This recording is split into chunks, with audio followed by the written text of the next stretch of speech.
Hey, thanks for tuning into Dads That Play. Today we got someone special I want to introduce you to. He is also a dad that plays, wonderful dad of 3 kids, who is going to be our board game specialist. Introducing Forbidden Doughnuts. Please do enjoy.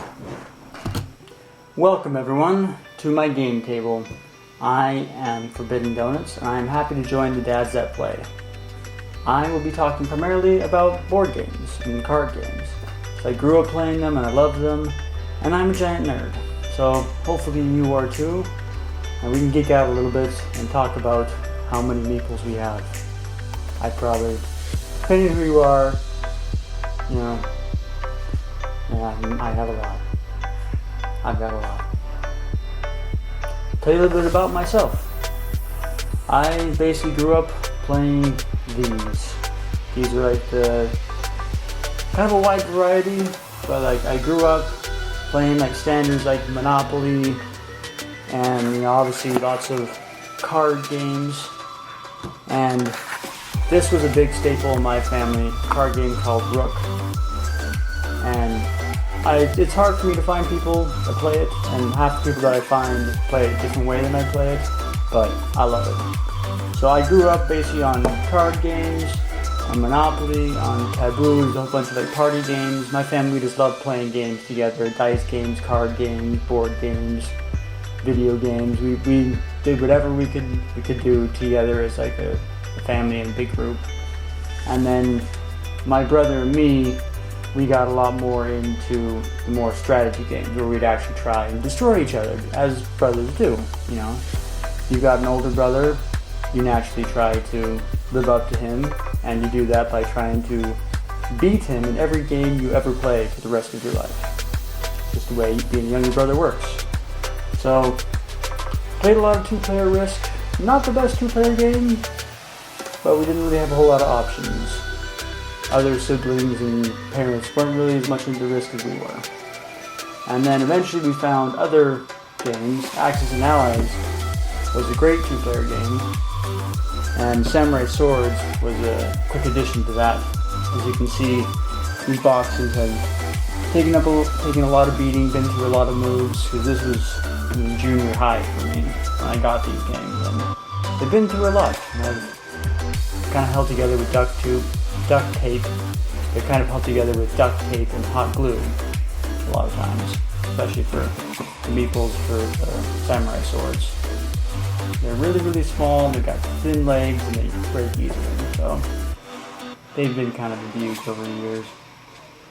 But then, me being a Star Wars fan, Queen's Gambit, man, that was a lot of fun to play, and I felt I felt like I upped my nerd game because I actually had a board game that actually had 3 tiers.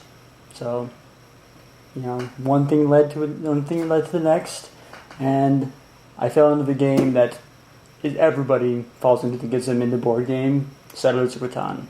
This, I swear, is the gateway drug to the board gaming addiction, the board gaming habit, for people that grew up on it and people who also didn't.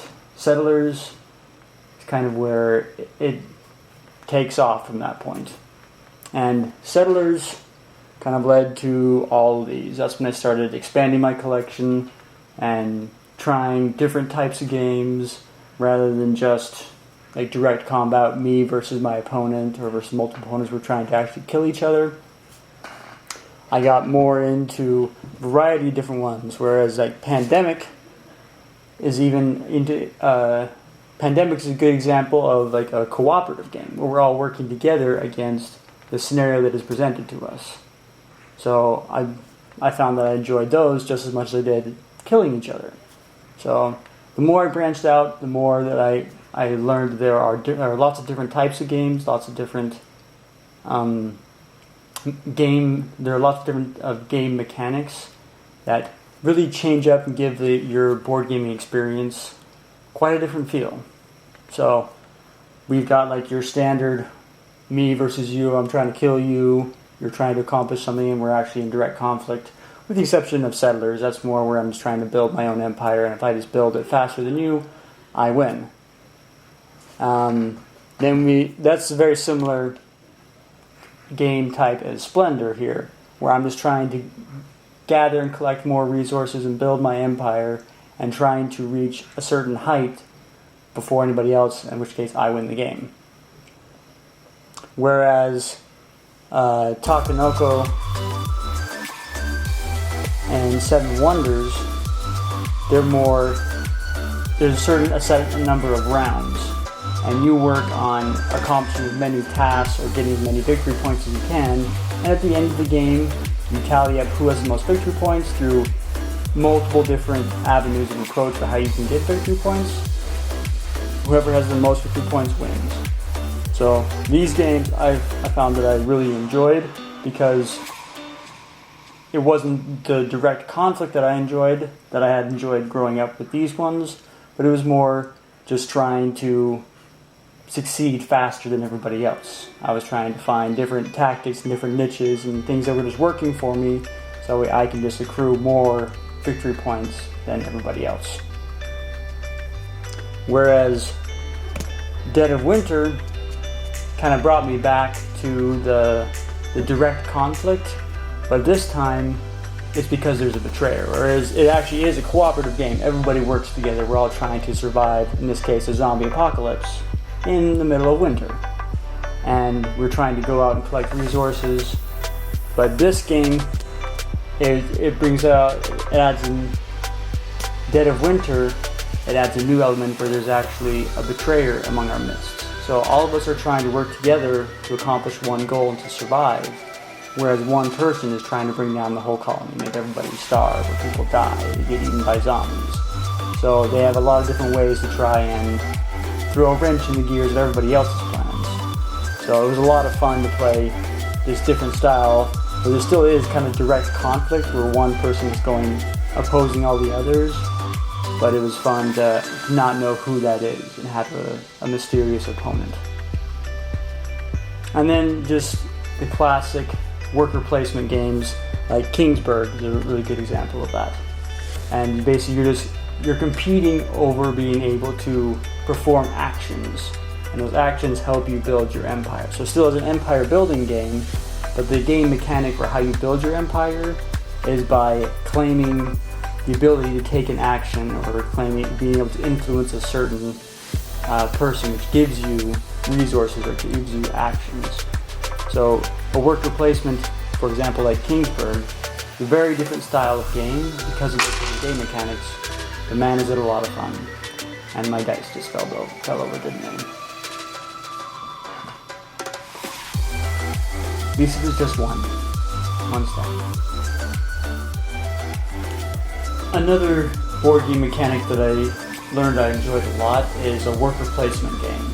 It's one that's much different from the fighting against each other, but you're actually competing in order to take actions, which usually builds your empire. So you're still trying to build an empire, build a better, a bigger one, or a faster one than your opponents, but you build it by influencing or by claiming the right to take certain actions or collect certain resources, which then allow you to build up this big, giant empire, which is better than everybody else's.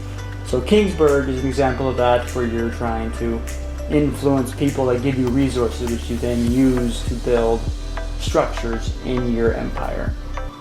Between worker placement, between one where there's a betrayer, cooperative one with a betrayer versus straight cooperative, versus empire building games like Splendor and Takenoko and Seven Wonders, party games, Monopoly, straight player versus player. I mean, I love it all. So we're going to talk about it, take them one or two at a time. So I'm excited to be on this team. Let's take this ride together.